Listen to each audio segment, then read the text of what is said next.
Hi, நீங்கள் new இன்வெஸ்டர்ஸா? Investing ஒன்றும் trading மாதிரி டஃபெல்லாம் இல்லை. ஆனாலும் பிகினர்ஸ் நீங்கள் என்னென்ன மிஸ்டேக்ஸ்லாம் பண்ணுறதுக்கு வாய்ப்பு இருக்குது அப்படின்னு பார்க்கலாமா? ஹைப்பில் இருக்கிற ஸ்டாக்ஸ் மட்டும் நீங்கள் செலக்ட் பண்ணி பை பண்ணுறீங்களா?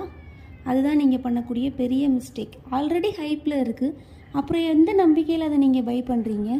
அப்படியே பை பண்ணாலும் பை பண்ணதுக்கப்புறமா லைட்டாக ஒரு சின்ன ட்ராப் வந்த உடனேவே அந்த ஸ்டாக்கை செல் பண்ணுறீங்களா? நான் ஆல்ரெடி சொல்லியிருக்கேன், மார்க்கெட்டில் ஏற்றம் இறக்கம் கண்டிப்பாக இருக்கும் அப்படின்னு சொல்லிட்டு. அப்போது ஒரு சின்ன ட்ராப் வந்த உடனே நீங்கள் அதை செல் பண்ணுறீங்க அப்படின்னா அதுதான் நீங்கள் பண்ணக்கூடிய பெரிய மிஸ்டேக். அப்புறமா மார்க்கெட் டைமிங்கை நீங்களாக ஒரு அசம்ஷனில் ஃபிக்ஸ் பண்ணுறீங்களா? மார்க்கெட்டில் இந்த டைமில் தான் இதுதான் நடக்கும் அப்படின்னு சொல்லி நீங்கள் எப்படி அசியூம் பண்ண முடியும்? அப்படி அசியூம் பண்ணி நீங்கள் பை பண்ணுறீங்க அப்படின்னா அதுவும் நீங்கள் பண்ணக்கூடிய ஒரு மிஸ்டேக் தான்.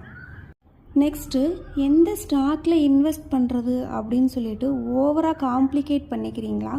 இல்லை யாரோ ஒருத்தங்க சொல்கிறாங்க அப்படிங்கிறதுக்காக எந்த அனாலிசிஸுமே பண்ணாமல் ஸ்டாக்ஸை நீங்கள் பிக் பண்ணுறீங்களா? இதுவுமே நீங்கள் பண்ணக்கூடிய பிக்கஸ்ட் மிஸ்டேக் தான். இன்னும் வேறு என்னென்ன மிஸ்டேக்ஸ்லாம் பண்ணுறீங்க அப்படின்னு நெக்ஸ்ட் பார்ட்டில் பார்க்கலாம்.